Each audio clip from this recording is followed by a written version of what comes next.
예, 오늘의 현장은 부산진 시니어 클럽 작업장에서 일하시는 관장님과 그리고 복지사 선생님 그리고 어르신들 만나 뵈러 왔습니다. 1월 내에 아마 연락이 갈 겁니다. 아시겠지요? 이번에 선발이 안 된다고 해가지고 안 되는 게 아니라 나는 그냥 대기자로 명단에 이름이 있구나 생각하시면 되세요. 아시겠지요? 그 말씀 잘하겠는데. 네, 복지관이나 보육시설 이런 데서 환경 미화 활동하는 거예요. 청소하고 하는 거. 요거 할까요? 줄을 지금 많이 서 계세요. 맞습니다. 예. 노일자리 신청 접수를 받는데 보통 2주에서 한 3주간 공개 모집을 실시합니다. 네. 근데 저희가 딱 이번 주가 지금 월요일부터 해가지고 오늘이 3일째 되는 날이라서 지금 이번 주가 처음이다 보니까 어르신들이 많이 몰리고 있습니다. 다음 주에 오시면은 좀 많이 한가하시니까 지금 오셔서 기다리시지 마시고 다음 주 오라고 말씀드려도 지금 보시는 것처럼 접수표를 들고서 이제 시간을 2시간이든 3시간이든 끝까지 기다리고 접수를 하시고 가시겠다라는 어르신이 많이 있습니다. 그러니까 내년 사업을 위해서 지금 기다리시는 거죠. 네, 예, 이번 주 금요일까지는 사람들이 이렇게 많이 오실 것 같습니다. 평균적으로 하루에 320명씩 오고 계십니다. 74명밖에 안 뽑아요. 안 될 가능성이 많은데 괜찮으시겠어요? 그리고 또 하나 더 할 수 있어요. 시니어 팀장이래요. 여기 한수막차. 여기는 이제 고령자 저희 친화 기업이라고 네. 시니어 클럽에서 이제 우수 사업단이 별도로 이제 고령자 친화 기업으로 설립이 된 네. 겁니다. 저희 나중에 옆에 보시면 뭐 조끼 같은 거 이렇게 제작할 때 전사를 이걸로 출력을 하면 자동 커팅이 됩니다. 저희가 뭐 가진 기계 중에서 좀 고가의 장비고요. 저희 같은 경우에는 이제 전문 디자이너가 있어서 이제 현수막이라든지 기타 뭐 여러 가지 시트지 출력 이런 것도 다 하거든요. 그래서 전문 디자이너가 디자인을 하고 다 정리를 하면 어르신들이 여기 보시면 여기서 이제 출력하고 예, 마감하고 네. 뭐 이런 걸 작업을 하시고 배송 나가시고 그런 일을 보통 어르신들이 하시고요. 대부분 저희는 사회복지 시설들이 저희 주요 처구에 이거 나온 거 이러면 안 되지.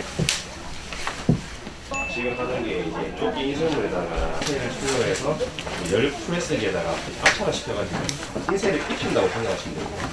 보통 일반 글자는 나염 인쇄를 하거든요. 네. 어르신들이 나염을 하면 너무 이게 옷이 로스가 많이 날 것 같아서 저희도 이제 고민을 하다가 그러면 시트 작업을 하는 형태로 가보자. 요것도 인쇄한 거예요? 예. 그럼 이것도 인쇄해서 붙이는 형태로 가능해서 저희는 이거를 장점으로 해서 지금 계속 판매를 하고 있어요. 연 매출이 여기는 한 2억이 넘습니다. 항상 저희가 매년 이제 보건복지부가 한국노인력개발원에서 우수 사업단 선정을 할 때 이 사업단을 꼭 매년 시상을 하고 인센티브를 받는 그런 사업단입니다. 이거 샘플로 만들고 한 건데 네. 이건 저희 아들 제 아들입니다. 저희도 네, 이거를 네. 저도 구매를 해서 생일 잔치나 뭐 이런 거 네. 하고 나면 기념품을 이렇게 하나씩 주고. 이게 경쟁력이 있나요? 다른 데서도 많이 하는 건데. 다른 데서도 많이 하는데 가격 부분이 일단은 노인 일자리가 조금 저렴합니다. 기준이 된다. 퀄리티도 그렇지만 가격도 저렴하고 그래서 저희가 그 경쟁력을 가지고 있고 저희는 일단은 가격 경쟁력으로 일단 고객을 유치하고요. 그 이후에는 계속 지속적인 서비스를 원하시더라고요. 시니어 클럽을 말로는 많이 들었는데 네. 사실은 아는 사람만 아는 것 같아요. 네. 시니어 클럽 소개 좀 해주세요. 이제 노인 일자리 전문 사회복지 시설입니다. 이게 이름이 클럽이다 보니까 인식적으로 사회복지 시설이라고 생각하시지는 못하시더라고요. 이제 저희 같은 경우는 또 똑같이 일반 노인복지관처럼 일반 노인복지 시설로 보시면 되고요. 노인 일자리에 최적화되어 있는 기관이라고 생각하시면 될 것 같습니다. 이제 부산에서 노인 인구가 가장 많은 데가 부산 진구입니다. 부산시 16개 시니어 클럽 중에서는 일자리 수가 제일 많고요. 지속적으로 이제 부산 진구 어르신들의 이제 노인 복지 발전을 위해서 일단 최선을 다하고 있습니다. 네. 다양한 사업이 있을 것 같아요. 금방 소개시켜 주신 것만 해도. 예.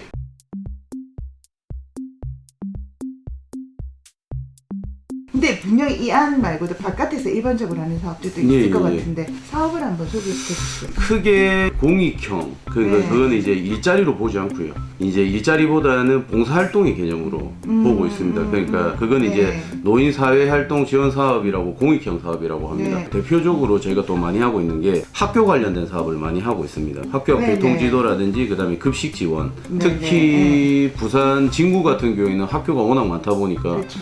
저희가 학교 관련된 공익형 인원만 2022년도에 한 900명 정도가 됩니다. 작년부터 좀 시행이 됐던 거는 또 코로나가 이제 지금 유행을 하다 보니까 학교 방역까지도 들어가거든요. 공원 청소, 예를 들어서 여기 조그마한 소규모 체육시설들, 그런데 이제 가서 어르신들이 코로나니까 이제 손잡이 같은 거 좀 닦아주시고, 그 다음에 쓰레기 정리하고 여름철에는 잡초 제거, 요런 업무를 하시고요. 그리고 시장에서 물건을 팔아서 이제 수익을 창출하고 하는 거는 시장형 사업, 조끼 하는 뭐 노하우 공공 사업단도 있고요. 식당도 저희가 운영을 하고 있고요. 한국 신발관이라고 좀 개그맨 있는 그쪽에서도 2층에 저희가 카페를 지금 또 카페도 운영을 하고 있습니다. 교육청하고 용역 사업을 지원받아서 이제 학교에 돌아다니시면서 그런 업무를 봐주시는.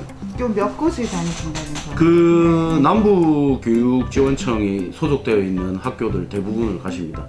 그래서 남부교육청 관련해서 그런 업무도 저희가 진행을 하고 있고요. 그 다음에 한 2년 전부터 시작되었던 사회 서비스형이라고 있습니다. 공익형이랑 사업 성격은 비슷한데 주에 보통 그 15시간 정도 근무를 하시고, 그거는 이제 금액이 조금 많습니다. 공익형 같은 경우는 27만 원 정도를 받아가시고요. 사회 서비스형 같은 경우는 70만 원 정도를 받아가십니다. 그리고 시장형은 흔히 말하는 장사가 되는 만큼 수익에 따라서 좀 차이가 나고요. 지역아동센터에 밥이라든지 그 다음에 청소라든지 기타 뭐 서무 업무까지도 조금씩 이렇게 봐주고 계시는 이제 지원하는 사업도 있고요. 지금 뭐 경로당 수리, 퇴직하신 경찰관이라든지 그런 분들 위해서 야간 순찰로 이제 사회 서비스형을 진행을 하고 있는데 저희가 사업단을 다 하면 20개가 넘습니다. 일일이 다 설명을 드릴 수 없을 거고 대표적인 몇 가지만. 그 업무를 몇 분이서 하세요? 시니어 클럽의 정규직 티오가 7명이고요. 저를 포함해서 7명이고 그 전담 인력이라는 계약직이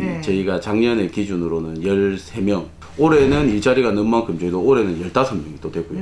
사실상 비정상적인 구조죠. 왜냐하면 사실 정직원이 많고 그 다음에 계약직이 작아야 되는 게 맞는데 아직까지 현장에서 그렇게까지 반영이 되지 못하고 있습니다. 그래서 사실 이직률이 굉장히 높습니다. 시니어 클럽이 정직원들도 이직률이 높은 편이지만 특히 전담 인력 같은 경우에는 거의 1년이 지나고 나면 3분의 2 정도가 바뀝니다. 관장님은 근무하신 지 얼마나 되셨어요? 2013년 11월 달에 들어왔습니다. 거의 초창기 멤버가 되시네요. 예. 그동안 그럼 직원분들이 많이 바뀌셨다는? 엄청 많이 바뀌었죠.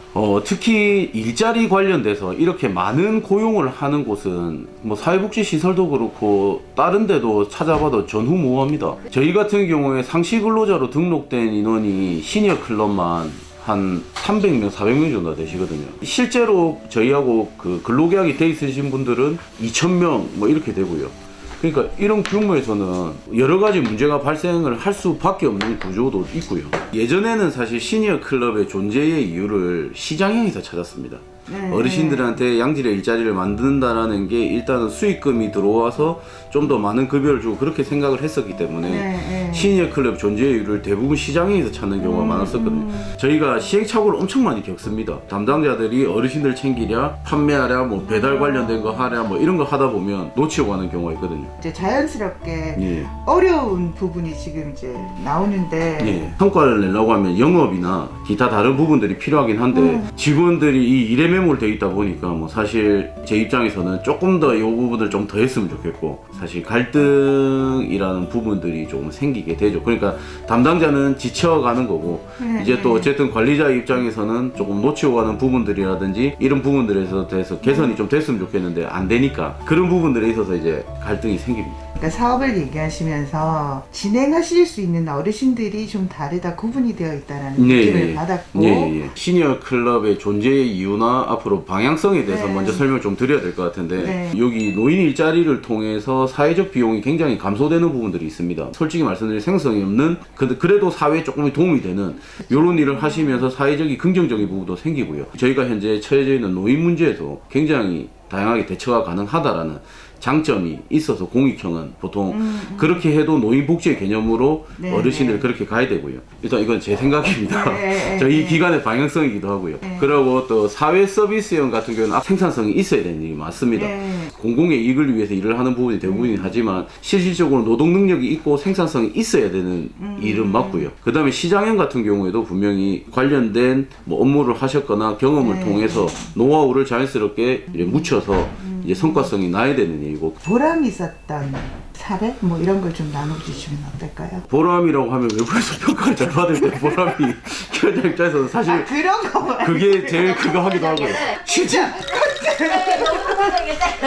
어르신들이 이제 일이 늘 때가 사실 제일 보람이 있습니다. 그러니까 이게 어르신들 하겠나라는 사실 생각을 가지고 하는 사업도 많았었습니다. 그러니까 그런데 시간이 지나면서 어르신들이 늡니다. 그러니까 저희가 생각하지도 못할 만큼의 성과를 내실 때가 있거든요. 그러니까 이 정도 업무를 하실 수 있을까라고 고민을 하고 시작을 하고 세팅을 했는데 직원들이 막 해야 되니까 처음엔 지쳐가다가 어느 순간에 어르신들이 빠르지는 않지만 어느 정도 이렇게 느는 게 눈에 보일 때가 있습니다. 그럴 때 뭐 사실 보람을 가장 많이 느꼈던 것 같고요. 어르신들이 아까 제가 체육공원에 있다고 말씀드렸지 않습니까?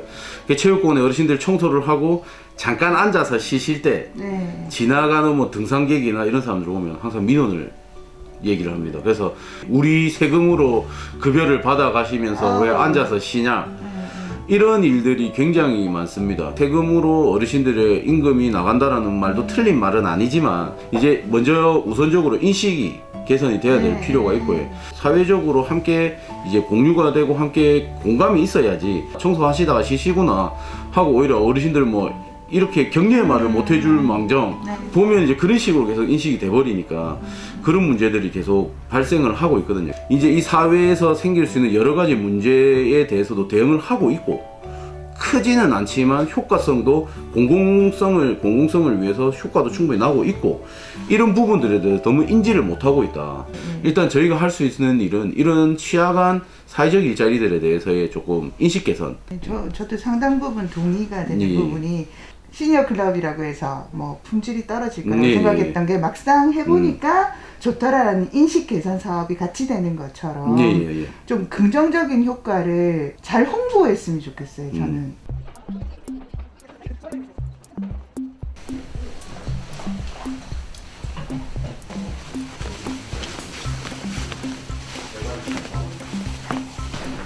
일하신 지 얼마나 되셨어요? 한 7년 됐어요.